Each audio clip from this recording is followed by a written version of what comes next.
Jhelum, Chenab, Aravi and Satluj all depend on the stability of glacial systems.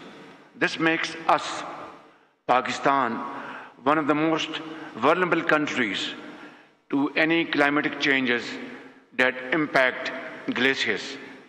We have witnessed firsthand the peril of glacial melt due to climate change. Back in 2022, we faced a devastating floods all over the country, and millions of acres of standing crop was washed away. Hundreds and thousands of houses were completely annihilated.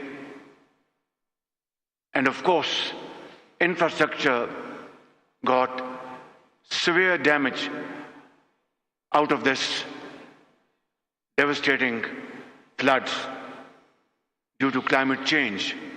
And mind you, ladies and gentlemen, we only contribute less than 0.5% of the total world emissions. And yet, we are one of those 10 most vulnerable countries facing this menace in times to come.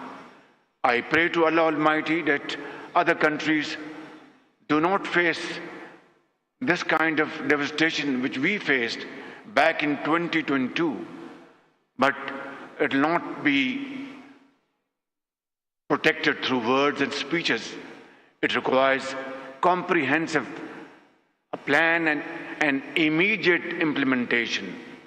And I think this is why we are here gathered today to discuss this most important subject facing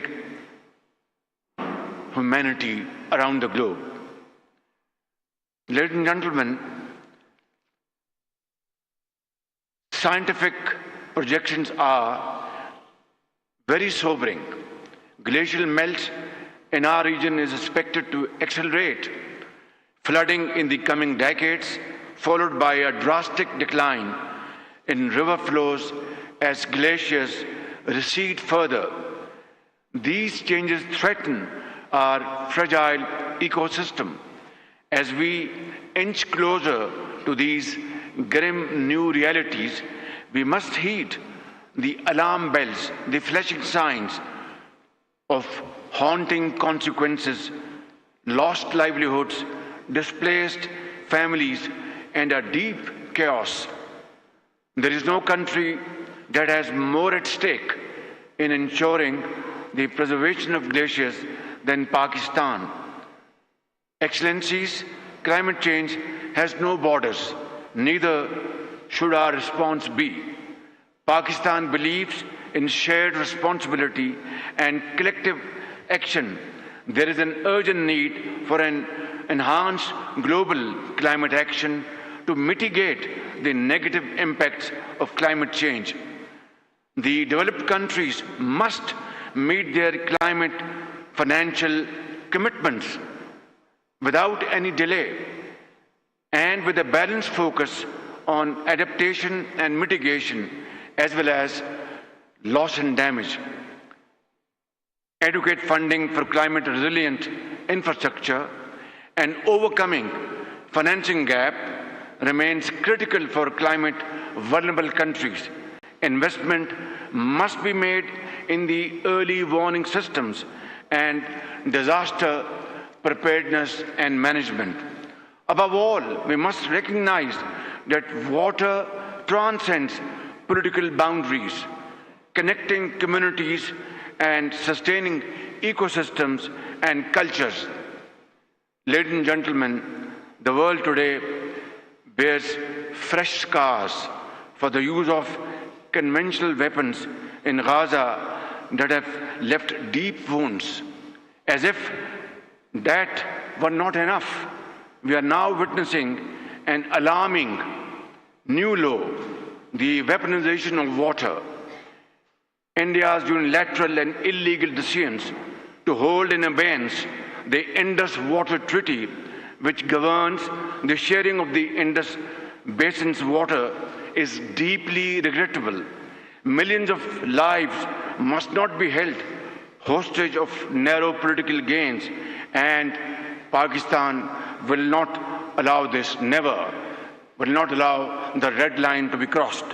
Ladies and gentlemen, as I conclude, let me take you on a journey down my memory lane to the sweltering summer afternoons of Lahore, my hometown, where the greatest joy used to be a dip in the cooling waters of the river Ravi.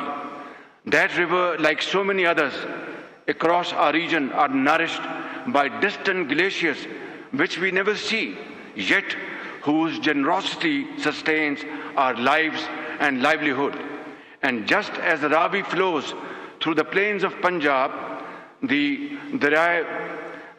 Vaksh River breathes life into Tajikistan's valleys, descending from the majestic Pamirs.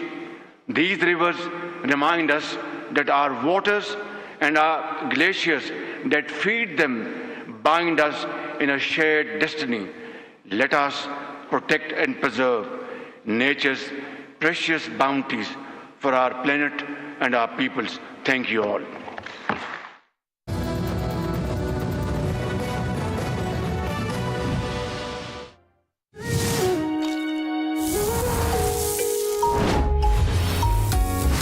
Ice cream or French fries?